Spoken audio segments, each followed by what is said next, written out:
absolutely fabulous at home here in New Minas. Today we're going to talk about Taylor thermometers. The thermometer is a workhorse to your kitchen, particularly in an age where we're concerned about safety, food safety.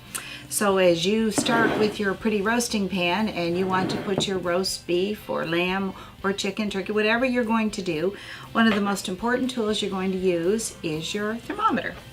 Most of us are familiar with the very basic Taylor meat thermometer. Simple metal spike goes in, you measure, and you get the temperature and you know if your food is safe. Most thermometers are going to have a small guide, and we'll get a close-up of this afterwards, that shows you what the optimum temperature is. So that's kind of your standard go-to. But there are a few more options on the market.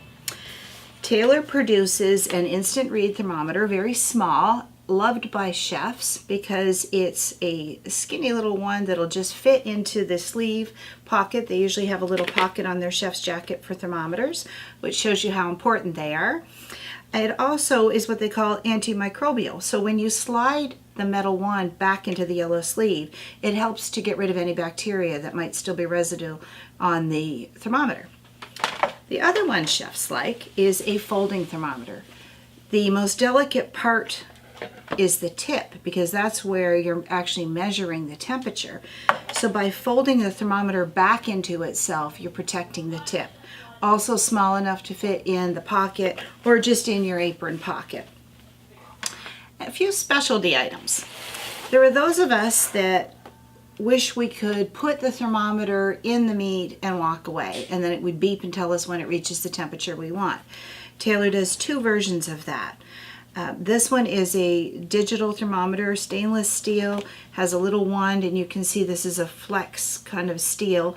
So this wand would go into your roast or your chicken, and this part is magnetic. The actual sort of recording device sticks on the oven door, and the metal flex means that when you close the oven door, it's going to have a little bend so you don't break it. Can be programmed, can be so that you can say that you want something to beep when it gets to a certain temperature or a certain time.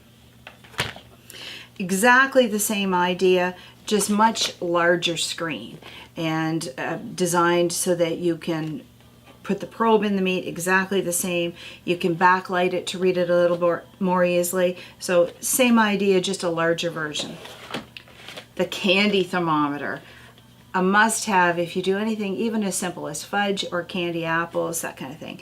It's a different thermometer. These are glass. The numbers are quite large, has a nice protective sleeve, little clip-on so that when you're putting it on the side of your pot, you don't want your candy thermometer to be sitting on the bottom of the pot because it'll read the metal temperature, not the syrup temperature. So handy to have. Two more little specialty items. This one can be used as a meat thermometer, but is also good for measuring the temperature of yeast. If you're making bread or you're doing other things with yeast, sourdoughs, that sort of thing, you sometimes need to know the temperature of the water you're adding the yeast to, because without that accurate temperature, either your yeast doesn't activate if it's too cold, or if it's too hot, it kills the yeast, and so you're going to have flat bread. So another little specialty item.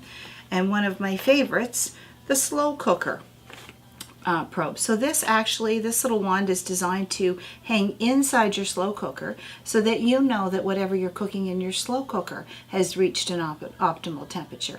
That can always be a little bit of a guessing game because we don't actually have a way to measure that. We just know we put it in for so long and it beeps when so many hours have gone by. So all from Taylor. All a great little addition, any one or a specialty, but you should have a good thermometer in your kitchen.